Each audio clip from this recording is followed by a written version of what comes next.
Hi there, this is Ranjit, and in this video we'll be doing the full review for this Huawei Honor 8. And yes, I will be including a lot of camera samples because essentially this is a camera centric smartphone from Huawei, and I've already done the unboxing, so you should watch that video for a general physical overview and other aspects of this device because I'll be directly jumping between the pros and cons. But here are the specs for your reference, and it comes with the custom Kirin 950 SoC with 4 GB of RAM. So let's jump between the pros and the cons. First, let me talk about the pros and what I liked about this device. And again, obviously it's a camera centric phone, and there are some decisions that are very peculiar that Honor did it for the variant that is sold in India. So I'll be talking about some of those cons in the later part of the video, so just stay tuned. First, let's talk about the pros. And the first thing that I really liked about this device is, again, it's a compact size phone. It's having a 5.2-inch screen, so it easily fits in your hand,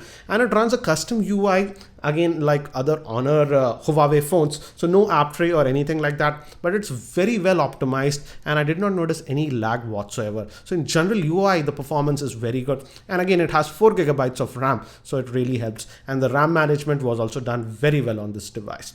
Next, if we move to gaming, I did quite a bit of gaming also with this device, and I played very heavy games, and I have to say the gaming performance was very good, and also the handset did not exhibit any overheating issues when I did my gaming. So for gaming also, the performance of this Honor 8 was very good.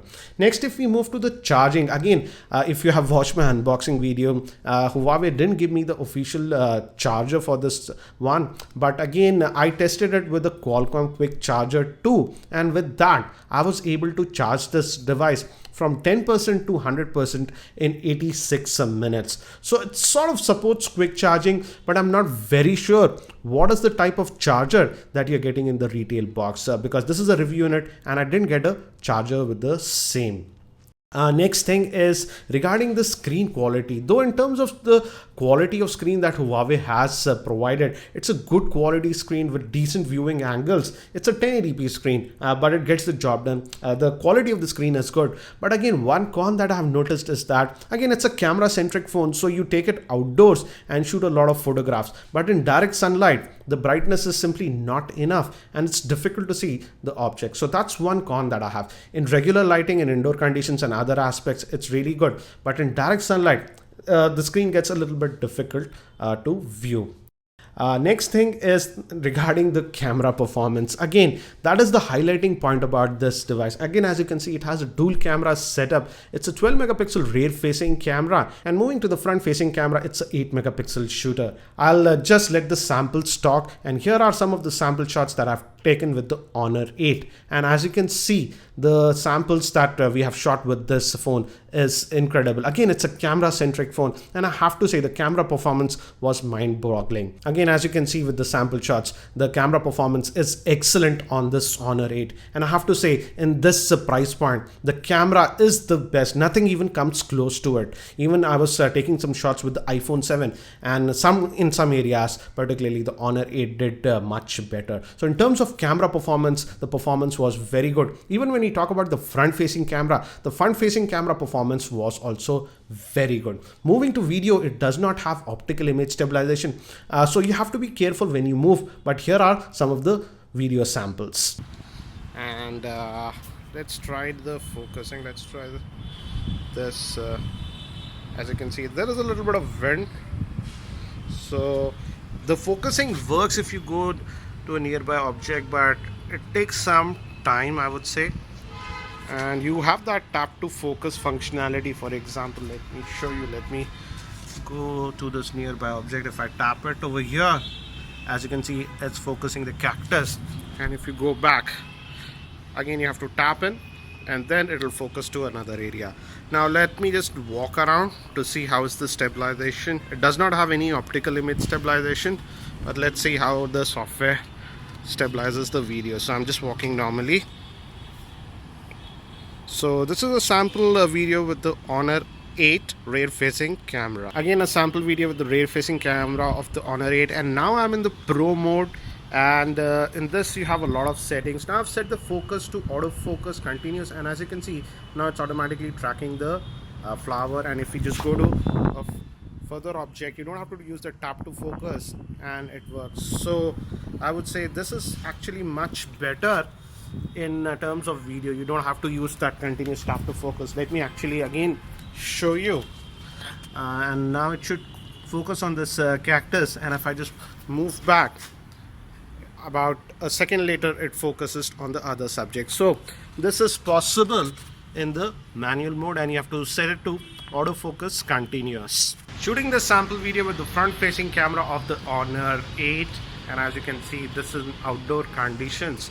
So this should give you an idea about the video recording with the front facing camera of the Honor 8 in outdoor conditions. Now if we move to the fingerprint scanner, we have the fingerprint scanner here on the back, but it also has a button. For example, you can customize it. For example, if I tap this button, as you can see, the flashlight switches on. So you can customize that. That's available. And in terms of fingerprint functionality, it's very responsive. As you can see, you just tap in and it works. So the accuracy is also very good in terms of the fingerprint scanner. I also tested this device regarding important sensors, and it has all the important sensors including gyroscope, compass, so that works very well. And I also tested it with GPS navigation, and that also worked very well. So these were some of the things that I really liked about the Honor 8, and the highlighting point for me was the camera performance. Now let's move to some of the things that I did not like with this device. Those are the cons. And the first thing is regarding the earpiece that we have regarding cellular call quality. In terms of cellular reception was fine, but I feel the earpiece, I don't know if the unit that I have is defective or what, but the earpiece was simply not that great, and the call sounded muddy, and I had to say the other party, can you repeat it, very often with this Honor 8. So in terms of the earpiece quality, I was not happy, and I have to rate it only 6.5 out of 10, which is sadly poor, and that was very surprising. Again, I don't know if this issue is only with the unit that I have, but regarding cellular call quality, I was not happy. Next, if we move to the back glass, as you can see, it's having a glass here, and that makes the phone very slippery, and I think so the glass is also prone to scratches. I'm very careful with the devices that I have. Then also I got a big scratch like this. So again, you have to be really careful. Next, if we talk about the battery life, it has a 3000 milliamp hour battery, and I have to say the battery life is strictly very average. With my typical full day's usage, that is if I take out the phone at about 7:30 in the morning, it could last me for at about 10 o'clock or whatever. It used to be around 5-6%. And in terms of screen on time, I had to be really careful.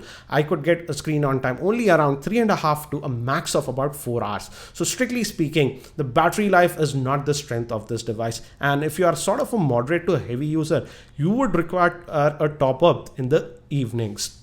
Now moving to another sore point with the variant that is sold in India for the Honor 8. The one that Honor is selling in India is just a single SIM variant. Though we have dual slots, the other slot only accepts a micro SD card. It does not accept a second SIM. And that is very surprising because the variant that is sold in China does support dual SIM. But the one that is being sold in India is just a single SIM. And I also checked VoLTE support with the Lance Geo, but that did not work.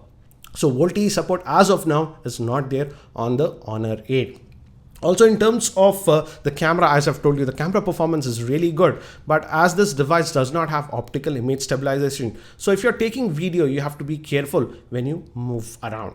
And lastly, when we talk about the pricing in India, this Honor 8 is priced in India at rupees 30,000, which I feel is a very steep price because yes, the camera is the best in class. Again, there is no dispute about it. But again, we have overall, if we talk about the performance, we have much better devices like the OnePlus 3 or even the Moto Z Play, which has incredible battery life. And those devices are priced lower than the Honor 8. So overall, I would say this is an excellent device for a person whose highest criteria is taking pictures from his smartphone. But sadly, it falls short in some other departments. I hope you found this video review helpful. If you found it helpful, I'll appreciate if you can click the like button. And if you're not subscribed to my YouTube channel, hit that subscribe button. Thanks for watching. This is Ranjit, and I hope to see you in my next video.